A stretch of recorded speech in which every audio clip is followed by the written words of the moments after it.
Hello, hello, and welcome back to, Minotaur Hotel. That's what we're playing today. Still having fun morning adventures with Asterion. What games did Asterion play when he was a kid? Thumb wrestling may not have been one of them, but it awakens something in him nonetheless. He laughs, giggles, flicks his ears, and thrashes his tail around.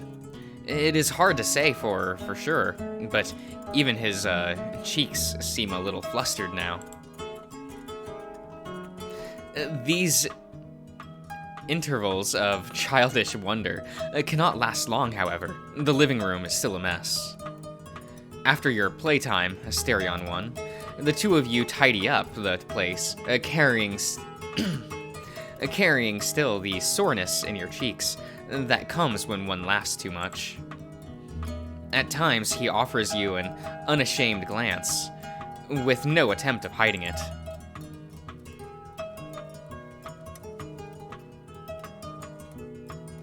Oh, would Master believe me if I said you reminded me of an old friend? Really? What was he like? Perhaps. That is a matter for another time.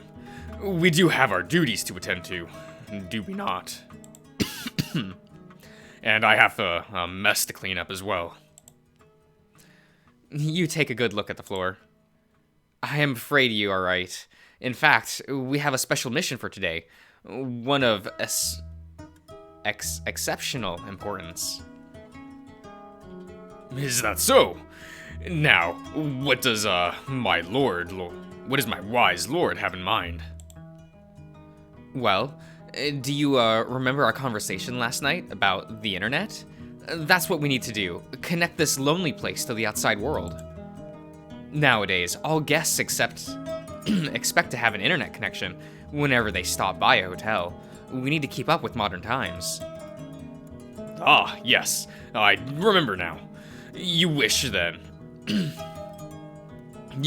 for me to take you to that place I told you about. Very well. Is the master ready? May we proceed? Yes, let's go. Asterion walks to the door, leading back to the staircase, but stops. You hear the faintest sound. Is he humming?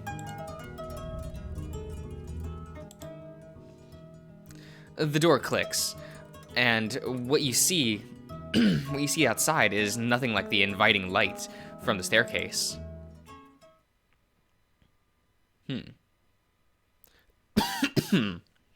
A tunnel stretches ahead of you, sloping down. Its walls are raw, bare stone. Asterion walks in as if there was nothing out of the ordinary in what just happened. He gives you only a brief glance, inviting you to follow. As soon as you cross the door, the very air around you changes. A bitter dampness hits you like a truck.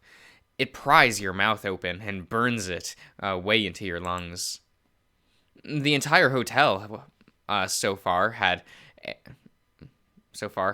air so dry it could make your nose bleed. Oh, okay. So like the first thing I would need here is like 80 humidifiers is what I'm hearing. But this place is already covering your skin in a sheet of sweat and grime.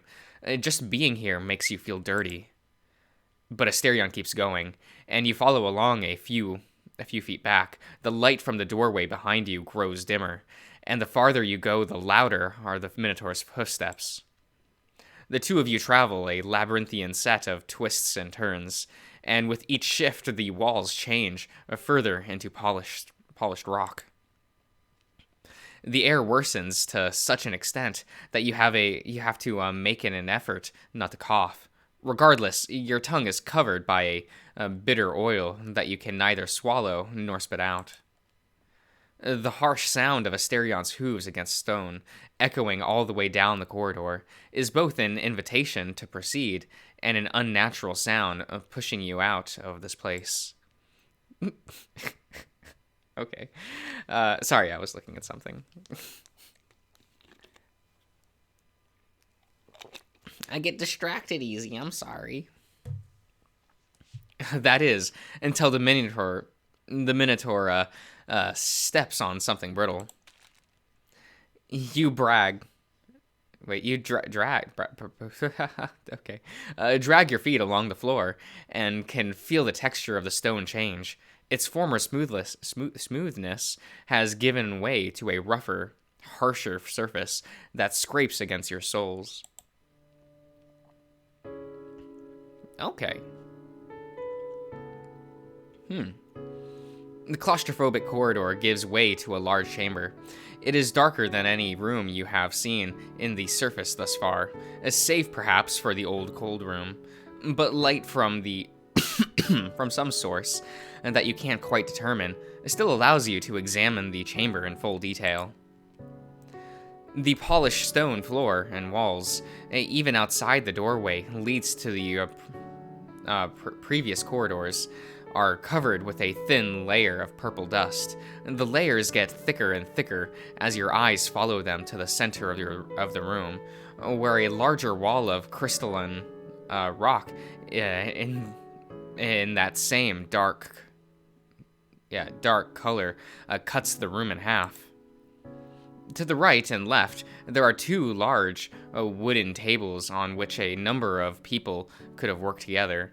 Their legs are also covered in purple dust and seem to be stuck to the floor by growths of crystal. Books, sketches, documents, and schematics are strewn across the table, and an old vase holding writing quills fashioned out of peacock feathers sits among the mess. Stone columns along the wall support the shadowed ceilings. They too are covered in dust, but the red and black paint that lies underneath is bright and fresh. The middle portion of the room's floor is peculiar. It seems to have been a shallow pool once, a foot deeper than the floor around it. But now it's dried and covered by a thick outgrowth of purple rock. At the very center of the chamber is a wide basin, consumed by the same rock. This is it. We call it the bedrock. The stone you see is a form of obsidian. This place is as old as the labyrinth. It has always existed. You rub your hand on the crystal wall. The stone is brittle, and with a flick of your finger, you break off a shard. Just rubbing it between your fingers turns it into the coarse powder that sucks up the air's humidity. As you proceed to examine it, you feel that the strain it leaves on your hand is irregular. There are oily black spots and watery red blotches. My lord, it's dirty, covered in centuries of old dust and grime. For your own good, I would advise against touching the obsidian. Oh, good thinking. You rub your hand on your shirt. Thank you. I would rather not see the master coming in contact with impure substances. I would further recommend you change your clothes once we return. The Minotaur takes a step towards you, is standing between you and the wall of dark crystals. May we proceed? The basin at the center of the room, that's what we use for the radio. This is the equipment that broadcasts radio signals? I suppose that is one way to put it. A more appropriate description is that it is the realm's link to the outside world. You take a look into the basin. It is hard to know for sure, since it is covered in dark stone, but it is almost as if there is no bottom to it. This room is the closest place to the outside world. If we can say that, it operates by different rules. Millennia ago, it was a shrine to the god Hermes, a patron of trade and messengers. There are other such locations in this realm dedicated to specific gods. The master, for a long time, used it as a dock to send and receive goods from the outside world. Then it became a post room. Then the hotel was established. If you can offer adequate instructions, it will find a way to transport goods back and forth. Back and forth. It could receive radio signals from the outside after we instructed it on how they work. If you can describe how the internet works, then it can be done. That will connect the realm to the whatever the internet is. Then, if it's anything like radio, it can retransmit signals to your equipment. And how can we teach it to do that? What is the process? Oh, procedure. The contract. Yes, everything in this realm works by means of contracts, mainly those signed by the master. Your will, save a few exceptions, is, sovereign. In a single contract, we can describe how the internet works, and then command the hotel, though the basin through the basin, it connect to it. Hey, that's kind of like programming a computer. Pardon?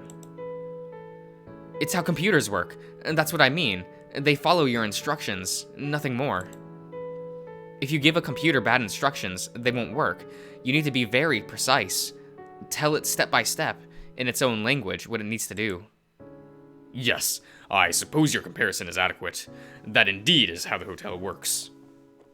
Which reminds me, I have yet to offer you the instructions on how to summon objects, don't I? Yes, I've been here for a few days already, and yep, I'd really like it if you could help with that. I am frightfully sorry for my negligence, my lord. Had it not been for the unexpected circumstances under which we met, I would have taught you on your very first day as master. Don't worry about that. Now, tell me, how does it work? Very well. For starters, the labyrinth can generate most materials and substances found in nature. That includes animals and plants, products.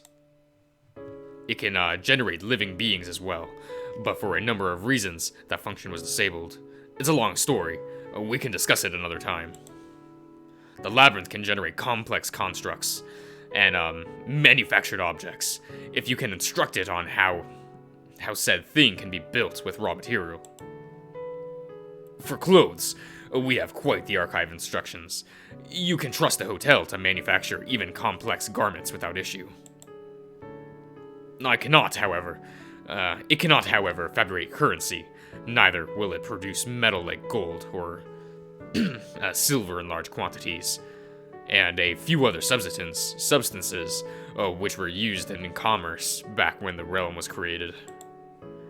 And if a large mass of goods produced by the labyrinth are exported to the outside world, it may become rebellious and refuse to obey orders for a while. The gods put these restrictions in place to stop mortals from using the labyrinth for profit. I see. But that's not an effective restriction, is it? I can imagine a number of ways that can be sidestepped if I wanted the profit. We can't make gold and silver, but what about precious gems? Those are valuable enough that we can export a small amount for high profit. Yes, good catch. That is what we used to do, in fact. We had a contract on the outside world, who would receive our gems, sell them without leaving a trace, and send over the currency. That way, we could pay our employees, and we were not at all stingy, I might add. Interesting. So this whole system is, shall we say, abusable. Yes, my lord. There is no doubt about that, after all. Is that not what enabled us to build this establishment? The gods sentenced me to eternal damnation, but we found a way to make something good of it. And we accomplished it by, shall we say, being quite creative and light-footed when interpreting the base rules they established. This is no different from how we managed to bring radio to the hotel. I doubt Hermes ever imagined the use we could the uses we could come up with for this shrine. It is fortunate that the gods were, shall we say, quite sloppy with how they worded the rules for this realm. Ah, there is one more thing. The labyrinth can muster materials, but as I said, it needs the instructions on how to put them together. For things such as books, it can copy books with which already exist here, but it cannot summon a book it does not know. With that said, may I teach my lord how to summon it done, how summoning is done. Well, you have to make sure that the the monster you're trying to summon is level 4 or lower, because those are the only monsters that you can normal summon without tribute. So, and if you want to like synchro summon, you need a tuner monster. You need to send a tuner and a non-tuner, and you can synchro summon a synchro monster with the level whose sum is of the monsters used as material. But I'm good Asterion. I know how this works. Yes, I'm ready. Let's do it. It is a simple affair. Ah, perhaps you shall find it silly, but believe me, for this task, you need only hum this song in particular. The Minotaur begins humming, a slow and drawn-out melody. Asterion's humming at times quiver, lingers, stretches itself. The song itself is simple, easy to learn, and quite unlike what you'd hear from a modern musician. Although he does not sing any lyrics, it would seem he is thinking of them and humming in unison. After repeating the song 2 more times, he stops. We need to call to the labyrinth. Inform it we are making a demand. We require an unequivocal gesture. Over the centuries, the masters have employed a number of actions for this, such as snapping their fingers and tapping their feet. But my lord can imagine how problematic it was when they would unwittingly give commands to the hotel. So for a few centuries now, we have adopted this song as the gesture. A master needs only to hum it. With time, you will even be able to do it without noticing. If I am around, I can hum it for you as well. That works just the same. I hummed it in your stead when you tried summoning clothes for me. And now, state what it is you desire. You repeat the song Asterion just hummed, and you think of something simple you can summon to test the labyrinth's ability. Perhaps a small gift for the Minotaur.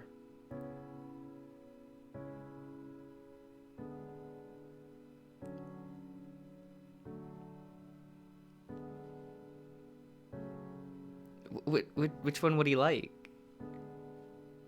Oh, I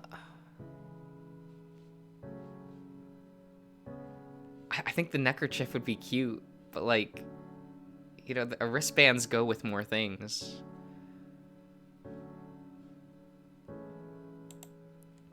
You picture a small wristband. If the labyrinth can summon kitchen equipment or modern articles of clothing, something simple like like some beads and string, it shouldn't be difficult to make. You close your eyes and hum the same tune Asterion did earlier. You feel the familiar shifting of the lights in the room, but this time the tiled floor vibrates under your feet as well. The dark rocks around you crackle, like charcoal crackling together as it poured on a bonfire. Then you jolt at the sensation of the rocks shattering and pouring over you. But when you open your eyes, the wall is intact and unchanged. Perhaps because you're so deep in the heart of the labyrinth, within its lowest layer. And there it is. It's not a complex design at all, but some black wooden beads and metallic rings with a string running through them. Asterion looks at what you made and smiles. Not bad for your first try. You look back at the Minotaur and take his hand.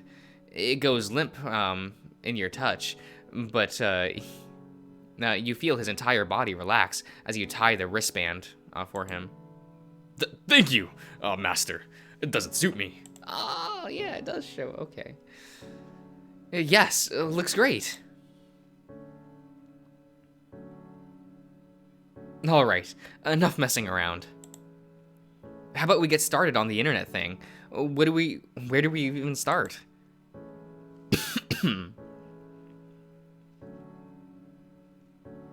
Asterion excuses himself to go back into the tangled hallway, and returns a few minutes later with a folder full of schematics.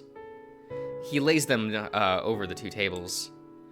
Asterion lets you skim through uninterrupted. You cannot make sense of them. It's a jumbled mess of geometric drawings and calculations. For the next hour, you and Asterion try to crack the puzzle. He explains to you how a team decades ago made these schematics to translate a radio's functioning into the hotel's bedrock. And you, in turn, try to explain to the best of your abilities how the internet works. It becomes apparent that no matter your previous expertise, there is so much about the nitty-gritty of the internet's workings that you cannot describe from memory. This will take quite a bit of research, and if it's just you and Asterion, it would take days or weeks to accomplish. Your concentration is broken when you hear the shudder of rock moving against itself just behind you. You turn around, but nothing has changed. It's still the same dark, humid room. Is something the matter? I could have sworn I heard something moving behind me. I am afraid I heard nothing, my lord. Perhaps you are just getting tired. That may be the case. Would you mind if we took a little break? Yes, about that. Would Master be willing to hear out an impertinent suggestion from the servant? Before you have a chance to respond, he lets out a giggle. I'm just pulling your leg. I assume you would, as you were about to tell me, not to call myself a servant in that matter. I can be witty too, my almighty lord. Now, getting to the point. You see, this is somewhat late in the morning. A new guest might arrive soon. If the both of us stay here to work on this task, then who will greet them in the lobby? The process of drafting the contract requires a great deal of specific knowledge, so I should stay here to do it. Could we perhaps recruit Luke to assist me, while you man the reception? That sounds reasonable. I'm not sure he knows a lot about the internet, but he might be able to give you a hand to a certain extent. You can assign guests to the research and development team. What? Watch tutorial. At the start of every in-game day, you'll be given the chance to assign some of your guests to a team and perform tasks to improve the hotel. The R&D team will research technology projects to expand the hotel's capability, or work out new contracts that modify the rules of the hotel. Okay. To assign a guest to a team in the guest management screen, click/tap on their icon. 1. Okay. And then select the appropriate option? Okay. Similarly, you can dismiss a guest already assigned to a team by clicking and tapping their icon in the team and selecting the dismiss option.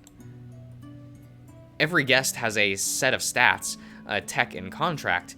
The higher this stat is, the more a guest can contribute towards completing a project of each type.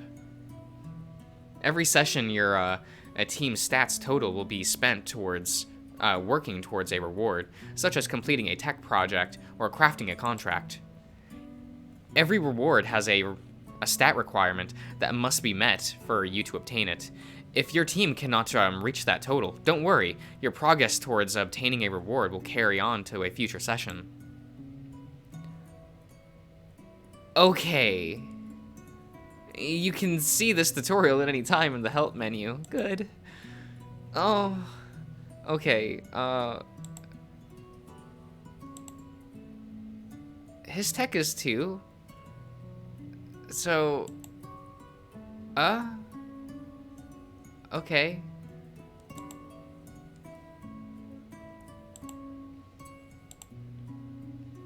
Coda is unavailable. Okay.